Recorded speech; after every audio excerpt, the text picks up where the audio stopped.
grateful that you stay there for us. We have started our conversation here with my guests already seated. The newspapers, you've seen some of the front pages from Daily Graphic to Daily Guide to The Finder, the Business and Financial Times and the Ghanaian Times. You've seen them. My guest to do the talking this morning, a member of the NPP's team, Eric Amakuchum, is here. Eric, good morning. Good morning. Hope you're doing great. I'm doing fantastic. I heard that your program was quite... okay. Yesterday. I see. The two gentlemen, member of Parliament for Asins South, Reverend Intim Fojo and then Murtala Mohammed.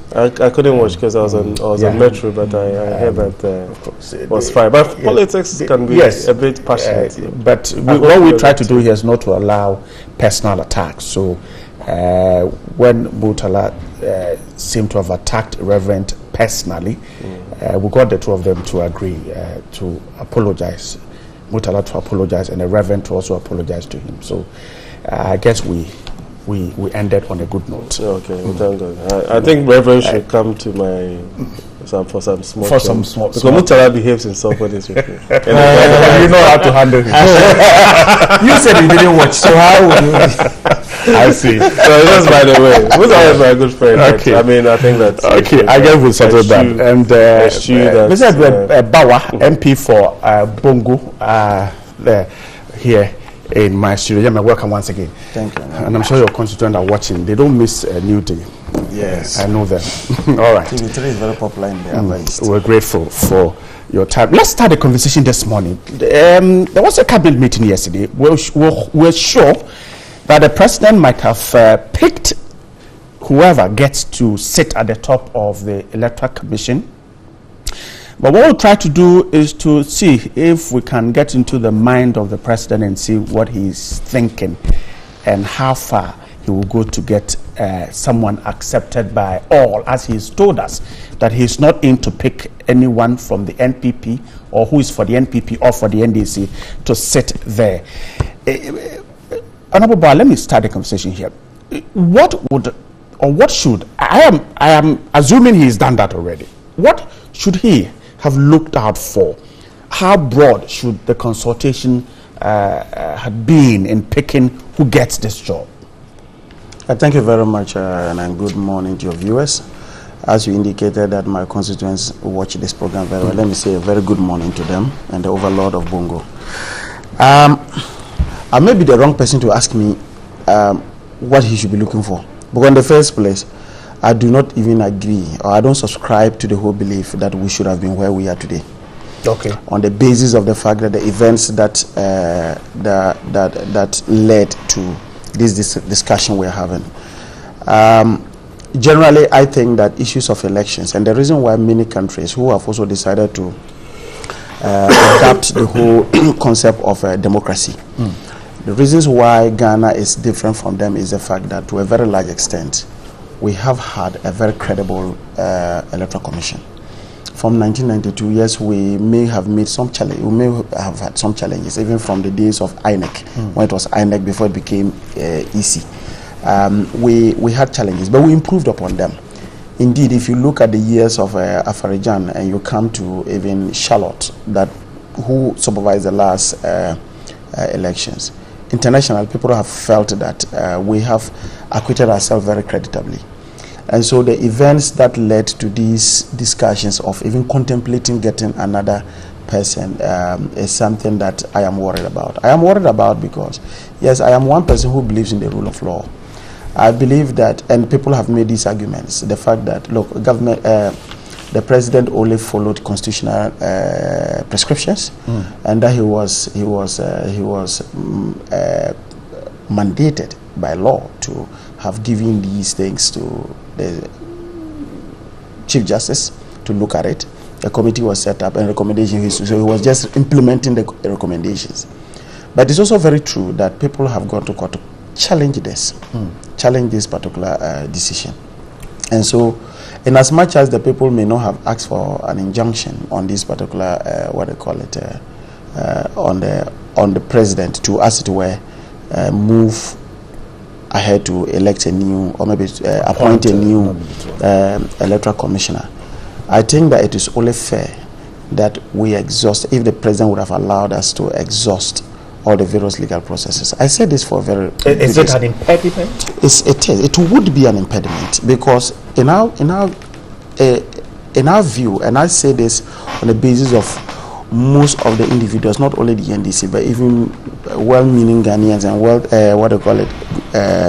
Ghanaians who are very keen on the electoral processes of this country, that we think that if you look at the circumstances under which the current electoral commissioner was asked to leave office, there are circumstances that in themselves seem to have some underpinnings that, yes, people will say prove it, but we'll prove it by virtue of, you see, they say if you want to see how to a very large extent somebody wants to deal with you, you need to start looking at, you see, because out of the abundance of the heart, the mouth speaketh. You had situations where even from day one when this woman was appointed. And sorry that you have asked me what the president should have been looking at. Yes, and I'm not addressing that. And I'm not. I will address that. You see, the reason why I'm not addressing that directly is the fact that I don't even agree to the whole idea of we being where we are. Are you getting the point I'm making? But haven't we gotten past? No, we haven't. We haven't gotten past there. We haven't gotten. No, in fact, I don't think the president is just about getting a new person. Yes, that's what we're told. As I speak now, I know that the president has the right to do those things. He is going ahead to do it. Right. But I don't subscribe to it. And so the whole idea of, all of us know generally what an electoral commissioner should be, who the person should be, the prescriptions or maybe the conditions under which the person, what are the qualifications the person is. Everybody knows that they are printed out clearly for all of us to see. So that is not in contention. And for a moment, even the people they have contemplated, whether it is Professor Mensah Bonsu, the picture Henrietta Mensah, I know her very well. As a National NUCS president, I served on the Presidential Commission on on educational reform, the Anamo Mensah committee. She was a member of that, and I represented students. So for 1 year, I had served on the same committee commission with her. So I know her personally, and I know that she's somebody who to a very large extent is capable. So she has all the credentials to become not only electoral commissioner, but whatever position we want to give her in this country. So that is not the issue. The issue has to do with why are we where we are. That's the argument I'm making. We should not move on. We shouldn't move on. I think that there are some court processes that are already that have been initiated. The judiciary should be interested in disposing of these cases. I do know that Kwaku Baako is in court. I know that there's another person who has also gone to court. So there are two different court cases, processes in the Supreme Court. Okay. Why don't we just wait and ensure that we finish with these things? Then on the basis of that, we know that we have exhausted all other areas before we start talking about issues of consultations. Okay. The fact that the president says that he is not going to appoint anybody who is seen coming in for a particular relation, it's not a way of consolation to all of us. In the first place, the first person who was appointed, and I'm talking of Charlotte, when Charlotte was appointed, beyond just the fabrication of photoshopping and taking some pictures and saying that she was contesting for, I don't know, is it some position seat in the Western region, which ended up to realize it was a picture of somebody from the Eastern region. Apart from that, nobody knew her to be there because she was already even working at the NCCA. So I am saying that, yes, the president, by the law, has the right to do this. But I think that the circumstances under which Charlotte went out of office is something that is very unacceptable. It is something that people have decided to challenge it in court. It is something that purely, and I'm telling you the truth, but for the demise of our former vice president, as a party, we would have taken up certain, and we still intend doing that post his funeral. So to discuss the qualifications, everybody knows them, what the person needs to meet. But I think that we shouldn't be where we are, because I think that there was a deliberate attempt to get this woman out. Okay, I'm grateful. That's Member of Parliament for Bongo, Honorable Dreba, Eric, and so that's his view, that we shouldn't have gotten, but I will go ahead and ask you. You can react to what he said, but we'll ask you the kind of consultation, how broad the president should have done. Well, thank you very much. Good morning to my friend. I've been seeing him for a while. I thought he was on some kind of sabbatical. He's back. Well, good morning to you as well. It's important that we situate this conversation properly, and I was glad that he started with the premise of rule of law. And so I would have expected that we won't have any kind of double speak or double standards here. Excuse me. Because, you see, there's precedents. And the precedents I can just give you one example of the issues surrounding Madame Loretta Lamte when she was at Shraj, and the processes that were activated, and at the point the president at the time, President John Mahama, had to make a decision. And then again, the Constitution has provisions for issues like this, and he recounted the processes as well as to what has to transpire before the president can make a decision like that. And this decision was made based on the recommendation of the committee that was set, and that's stipulated by the same Constitution that governs all of us. So for me, I mean, the commentary and the so-called conspiracy theory that there was some kind of attempt to remove her from day one and all of those things can never be, like, it's not neither here nor there, because we all know the genesis of the issues surrounding Charlotte Osei and her deputies. There was a point where even there was meant to be some kind of parliamentary the House met Parliament, where the three commissioners were there. They didn't even know where their boss were, you know. And all of these things are things that would basically point to a fact that the commission itself, as an entity, had issues, and the petition emanated from within the commission. But that's notwithstanding, I think that, you see, when you want to create a certain perception that something untoward had happened, and that you're going to use that as an opportunity to disturb the peace of this country or destabilize the sanctity, the very sanctity of our democracy, and go out there and cause mayhem, then I can also assure the NDC that, again, the government is minded by the commitment that it has made to the people of this country to protect and make sure that Ghanaians are secured and we live in an environment. So this whole almost a tacit admittance that we are going to cause mayhem, I heard something from the chairman of the NDC, and I was quite scandalized to a certain degree, where we are waiting for the burial of ex-president, Vice President Emisa Atta, and then after that, we would actually bare our teeth. Bare your teeth in what sense? Now, I'm glad that some people have seen the need to challenge this process, or even go and seek clarity for themselves, and even for the enrichment of our democracy by going to court. But that does not mean that the whole country should come to a standstill. Or you're not just important. You can't protest. No, they can. They're doing because the right thing. But you see, the sort of approach, even an attempt to go and congregate at Obrasport the very next day without recourse to the police and all of those things, it's not something that would be countenanced. We're not going to encourage that sort of behavior, and I'm sure that they are minded by that because they've been in power before. They've appreciated. Listen, you see, this is coming from a political party that even when we, as an opposition party, together with some civil society organization, have gone to seek the approval of the police to go on what was a peaceful demonstration, somebody had their eyes taken out. People were beaten. You saw prominent members of our party beating left, right, and center. So it's time for revenge. No, it's not time for revenge, but it's time for you to be responsible. So that even when you want to do that, which is meant, of course, your democratic right, you make sure that you go through the right processes and you don't go and try and threaten mayhem and cause destabilize and make this, say, people have been on record of saying that they'll make this country ungovernable. For what reason? You see, when it happens like that, then it comes back to the same old partisanship and politicking. Because I can give you an example. The same constitution that gave President Mahama at the time the right to grant, pardon to this Muntie III, the famous Muntie III Saka. When the NDC, some people in the country were of the view that maybe it was in bad taste, they came back with the same constitutional argument that the president had a right to do so, right? So what has changed?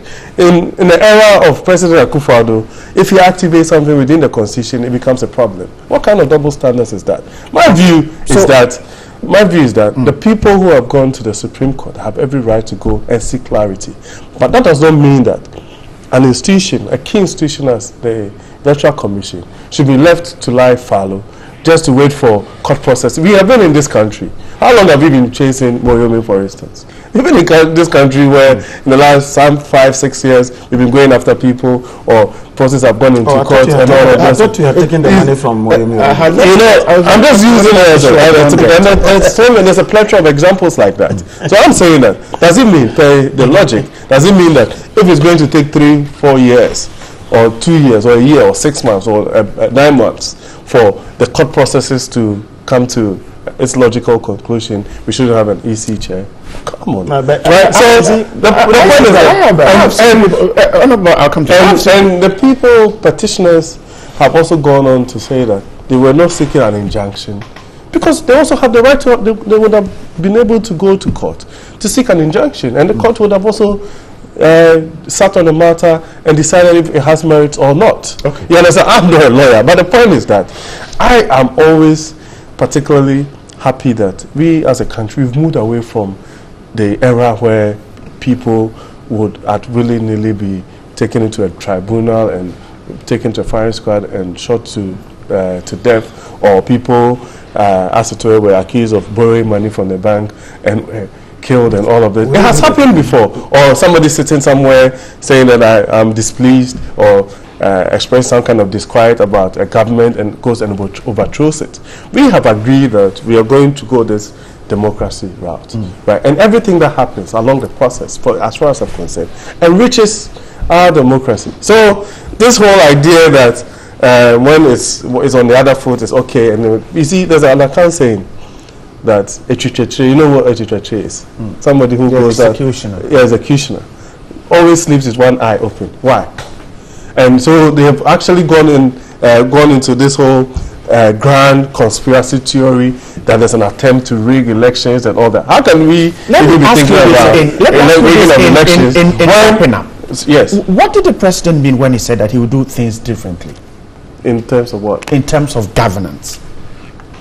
It's clear for everybody to see. The president had a conviction to bring about a free SHS. He has done so.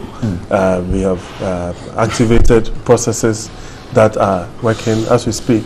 We have a paperless system at the port. The National Identification Authority is working in earnest. These guys are trying to put a spanner in the works, but it would happen. We restored teacher training allowances, nursing training allowances. Yes, I'm telling you. Even if you look at the indices in terms of economic indices, everything comparable to the NDC is way on the up. Yes, it's true. Okay. Now, so these are the things that the president is doing seriously. Again, in other areas, in things that people have been accused or alleged to have done certain things, investigations have gone on, and they have been seen to have not done anything wrong. Are a plethora of examples. Now, again, the president is someone who is a consummate Democrat, right, and understands one of the bastions of rule of law in this country. We know that, and that nobody's right in this country would be unduly infringed upon, right, and the processes would go through. And I don't think that if that happens, look at the appointment of Martin Amidu. For me, it's one of the most significant things that has happened in this country, whereby you give an authority to somebody who even comes from the other side, so that there's no, this accusation of persecution will stop. Okay. And this accusation of witch hunting will stop, so that anything that is found culpable is going to go through. But you spoke of against 20 minutes. Okay, Eric, I'm grateful. Quick ones. Coming quickly, just 2 minutes, and then we'll take a break. The fact that a political party or a group of individuals contemplate exercising their democratic rights by trying to use any of the tools available, whether it is through court processes, whether through peaceful and lawful demonstrations. But that is not the action No. Which action are you talking about? He has not denied that. He said that. That's not the action you supposed to do in the first place. And the commentary Eric, I don't need your help this morning. So, in the first place, so that in itself does not constitute disturbing the peace of this country. That's the first point. So it is within the rights of everybody. Secondly, it's just for your information and for the information of our viewers. Nobody needs the approval of the police for for demonstrations. So, but the law says that you only need to inform them. Okay. If the police in one way or the other think that they cannot act, if the police thinks that for one reason or the other they are not capable of providing security for you, the demonstrator, other things, they need to go to court. That is the other point. Okay. But the last but not the least, my brother, the reason why when you compare the issue of Loretta Lamptey to that of Charlotte Osei, the challenge I get is this. One, you have a situation where even your petitioners that you had, at the end of the day, it is only one petitioner who didn't even have knowledge of even the contents of his petition. Two, you had listed names of people, and the people who had can I make my point? Can I make my point? Eric, want to read back? I get yes. You have a situation where the list of petitioners who were supposed to have been saying that Madam Charlotte Osei had done something untoward on the basis of that he should be removed from office. At the time they wrote the petition, one of them was a deceased person. Okay, I hear it's captured in the report. Did he come from the grave? No. Did he come from the grave to, as it were, write that petition? That is the argument we're making. And I'm just trying to tell you that if you look at the things that happened even before this particular petition, and the fact that a petition came, there was no petitioner because it was not signed, it was not dated. The president had the presence of mind. But the president committee level, certainly these petitioners appeared before the committee. Yes, one petitioner from Kumasi. Okay. The gentleman who came and consistently any question, anytime the gentleman who came from Kumasi, and the fact that anytime they ask him a question, he indicated that they will come and talk about it. The deputy commissioners will come and talk about it. Yeah, you very consistently made that point. And you see, and of course you and I know that there have been electronic voices that have come out to suggest that there was already a grand scheme to get this woman out of the place. We are saying that no, there are no allegations. I mean, you have all heard the voices. Yes, but you have not heard it. What the point I'm making is that if you compare what's the name? Loretta's case to Charlotte's own, the other difference is that with Loretta's own, nobody challenged it in court. Loretta's own, nobody challenged it. Let me take a break. But this one we have. When I come back, I get challenging this thing in court. We're back, and you still go ahead, and you are interested in trying to. And you see, the point I'm making, I beg you, just before you go on break. 10 seconds. Yes, the point I'm making is that for Electoral Commission, this is a body that can make and unmake this country because of elections, and so we must always be very cautious when we are dealing with it. That's the only point. I'm not threatening anything, but I'm just saying that we must be cautious that can make and unmake this country. Grateful. Let me take a break. We'll be back in a second.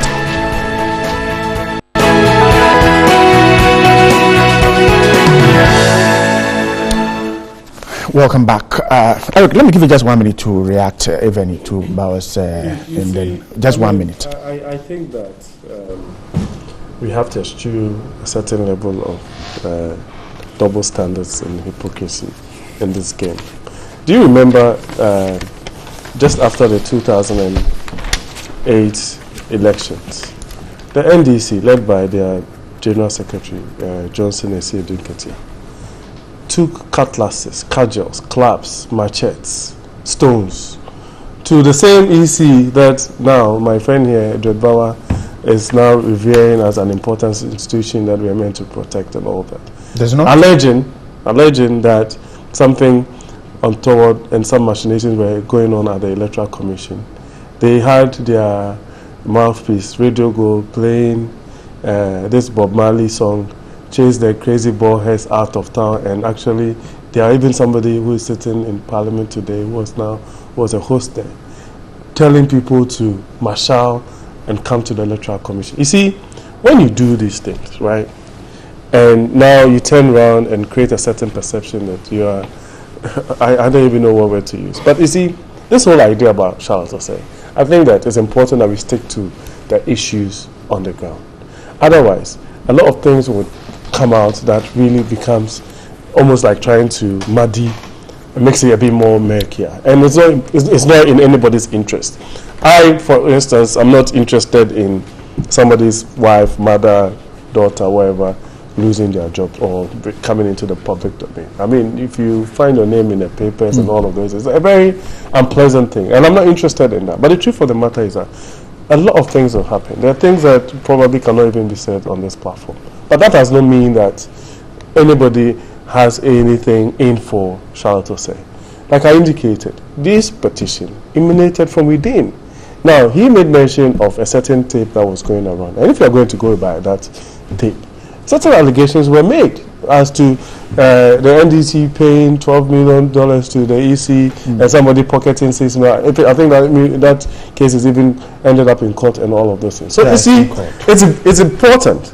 And you know, and I know that there are a lot of things that are bandied around and are supposed to have been alleged to have been done by politicians or people in public offices and all the things that turn out not to be true. And we won't go by that. Right, but the moment you try to create a certain perception that there was an attempt and that your party, rather, have been the ones that have tried to protect the image of the EC. In any case, there's 3 individuals who have been asked to leave the Electoral Commission. Why is it that they're not clamoring for Georgina Opoku-Amankwah and Amadou Sile and it's only Charles Osei? You see, and there are certain things that I can listen. I'll give you an example. I've said this before, I think, on Metro TV. On the 9th of December, when everybody, all the people of this country were sitting on tenterhooks, hoping that the Electoral Commission would announce the results, I was sitting next to one of your communicators on Metro TV that morning, from morning till afternoon.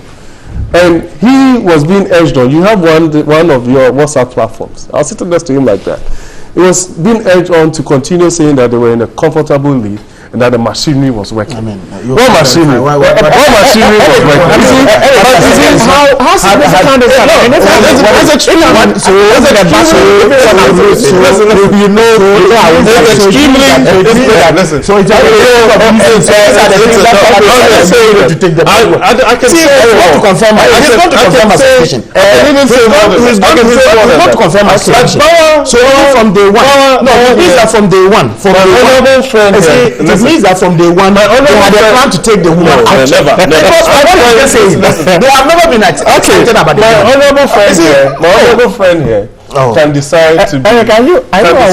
Can decide to all those on the ballot knew they were going to win them. No, but you see, my good friend here can decide. You have just confirmed the suspicion of Ghanaians. Truthful or not? No, okay.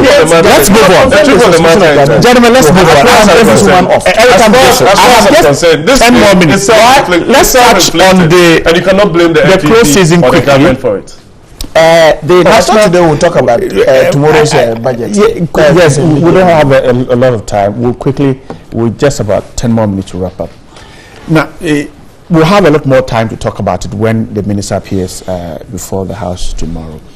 The close season, quickly, how do we go? The National Council of Canoe Fishermen say they will petition the presidency. The minority is asking government to hold that directive for now. How do we go? How do we go quickly? This one, we're just about 5 minutes on that. Okay, so no, basically, in the first, let's say that I think on Friday, I heard the minister herself indicate that the president had directed that there should be a ban in August. The president does not have the mandate to do that. Okay. The minister. That's the minority. Yes, the minister has no mandate to do that. It is the Fisheries Commission that has to do that. Indeed, it is the basis for which in 2008, when the late Honorable Gladys Asma came to Parliament to introduce a law on behalf, in terms of regulations, she was asked. It was rejected because it was the Fisheries Commission. That so that's a matter of law. So the matter of law, they can't do that. That's the first thing. Our second argument has been that, look, there has not been any serious scientific study to suggest that, look, it's in August that we have most of these fishes spawning. Right. It has not been proven.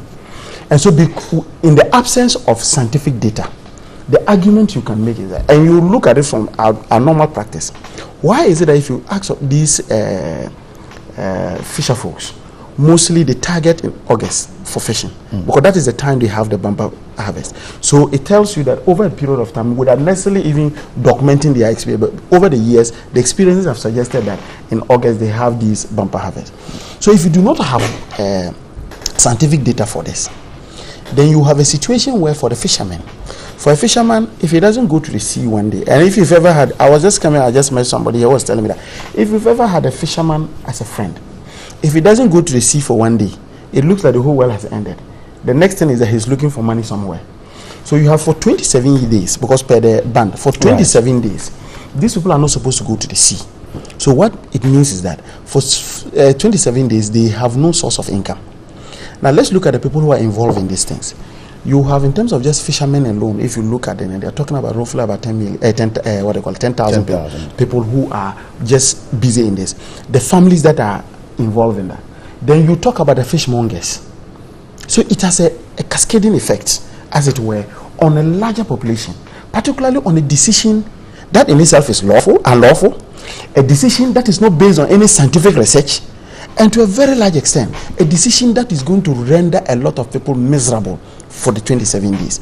That is why the minority indicator said, look, since we do not have these facts, let's find a way, because if you look at countries like Senegal and other things, they've been able to gather data. They have 3 months. Yes, and in fact, they have, even when they are banning, they don't ban just like say don't go fishing. Right. There are areas they know that for this particular this month, in this particular enclave, that is where the fish are, because of the fishes also move based on the currents.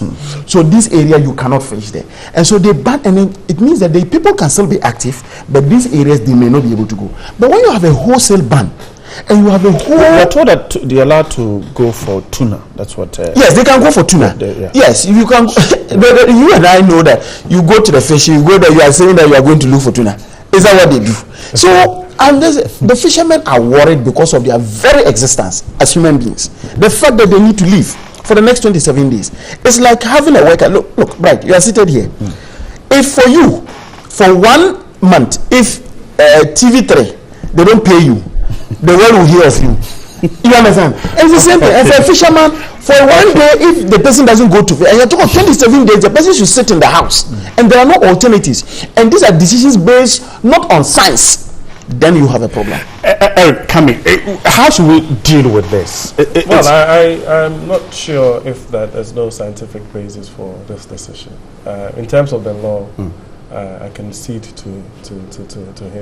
Probably do a bit more research into the issue, the matters of the law. Yes, but the point is that I think that we also have to be a people who would become a bit more aware of sustainability issues.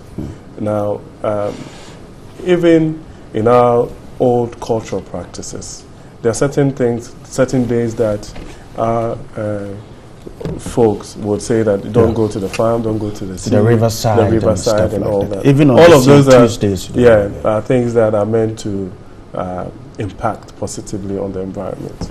And I feel that, of course, a lot more work should be done in terms of the research bit, but I believe strongly that if this is allowed to happen, the fishermen themselves would be the ones who would reap the benefits going forward. Because that's the danger that if we allow fishing this man, we run into trouble.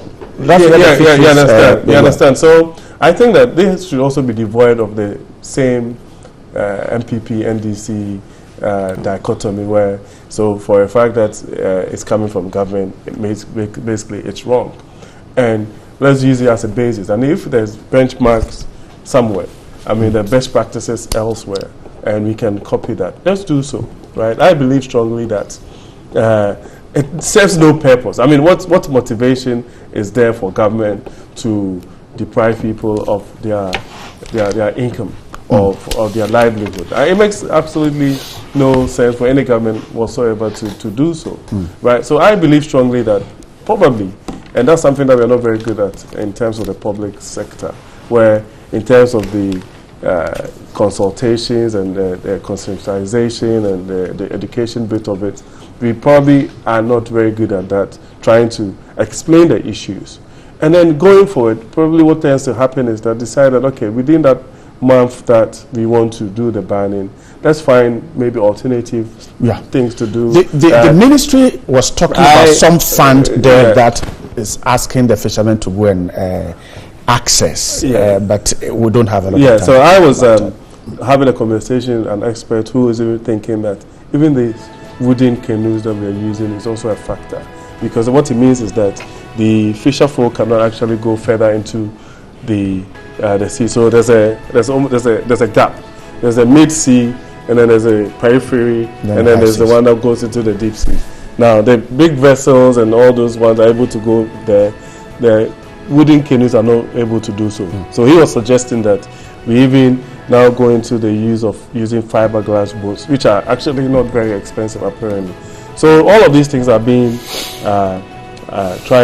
government is trying to make sure if we can be able to adopt some of these things, so that in the near future, what would happen is that instead of depleting the stock close to the shoreline, we would be able to also take advantage, our own local fishermen be able to take advantage using the fiberglass boats to go somewhere mid-sea. So we can I believe strongly that Eric, I'm grateful for there's some sustainability that we can talk about. Issues. I'm grateful for your time, and of course, Mr. Peter Ayimbisi, the DCE for Bongo and his team will be ready to receive the president when he cuts the sword for the road linking Ghana to Burkina Faso through Namu there. And Honorable Bongo will just say a few things about that. Yes, first and foremost, let me thank your good self, your station.